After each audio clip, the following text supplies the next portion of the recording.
Patuloy na makakaranas ng mga pagulan ang ilang lugar sa Luzon, Visayas at Mindanao ngayong araw dahil sa epekto ng tatlong weather systems. Narito ang huling lagay ng panahon mula kay Pag-asa Weather Specialist John Manalo.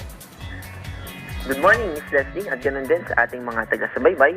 Wala po tayong minomonitor na anumang low pressure area o bagyo sa loob ng Philippine Area of Responsibility. Pero tulad ng binanggit ni Ms. Leslie kanina, ay makakaranas pa rin tayo ng maulap na kalangitan, makulimlim at mataas na tsansa ng pag-ulan dito sa Caraga, Davao Region, Palawan, Sarangani, South Cotabato, Basilan, Sulu at Tawi-Tawi dahil sa Intertropical Convergence Zone or ITCZ.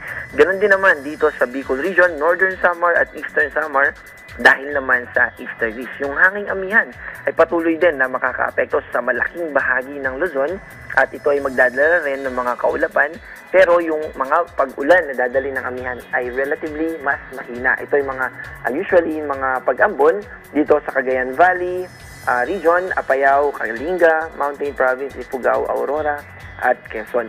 Dito sa Metro Manila at sa natitirang bahagi ng ating bansa, yung mga hindi natin binanggit ay makakaranas ng maaliwalas na kalangitan, pero posible pa rin na may mga passing clouds o kaulapan tayo, kaya andun pa rin yung posibilidad ng mga localized thunderstorm. Pero overall, mababa lang yung tsansa ng mga pagulan. Also, patungkol naman sa mga kababayan natin na maglalayag o mangingisda, ay wala na tayong nakataas na gale warning o babala patungkol sa matataas na alon sa ating karagatan. Pero, halimbawang maliit na sasakyang pandagat yung ating gagamitin, mag-ingat pa rin po tayo dahil posible pa rin tayo na maka-encounter ng mga alon na posibleng maka-apekto kung maliit na sasakyang pandagat yung ating gagamitin.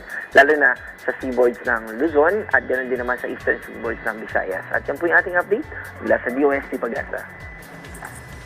Maraming salamat Pag-asa Weather Specialist John Manalo.